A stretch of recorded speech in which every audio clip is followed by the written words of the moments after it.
Before you view this chapter, you need to have seen Chapter 4. So now to the heart of the calculator.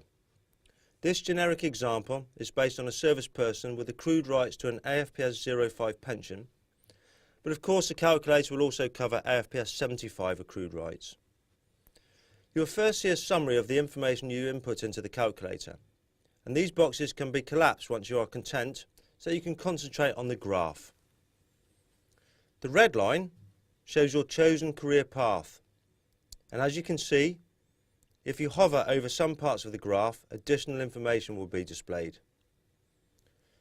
The blue column shows the lump sum that you would get at the point of leaving the armed forces. This combines both the accrued rights to the current scheme and AFPS 15 benefits. I will explain how to break out these two values in a couple of minutes. The green line shows the income that you will receive. Again, it combines both the old and new schemes. You will notice at age 55 there's a slight step up in value when the effect of Consumer Prices Index, or CPI, is added. The second blue column represents accrued rights to the AFPS 05 pension lump sum, and from that point the EDP is replaced by the full AFPS 05 accrued rights pension.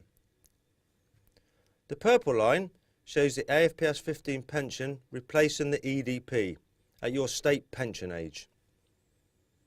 The key on the right hand side explains the meaning of the various points and lines. It will auto-populate depending on your individual circumstances. This slider allows you to change your exit point and see how this would affect your future entitlements.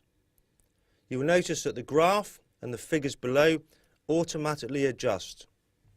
For example, move it to the left, to the 12-year point, and you receive only a resettlement grant and a deferred pension from both AFPS 05 and 15. As the tool moves to the right, you will see your benefits gradually increasing with greater service, but only up to the exit point you gave the calculator. You remember that I spoke about your pension pot being revalued each year to ensure that it maintains its buying power. We can't forecast what the revaluation rate will be each year, so these buttons allow you to see the effect of different rates. This section is the important bit for you. It tells you what you will receive at each point once you've left the armed forces. It's compressed at first, but you can drill down to get more detail. The final section shows the maximum commutation options available to you, both under the existing and new schemes. The tool can only vary the point at which you leave the armed forces.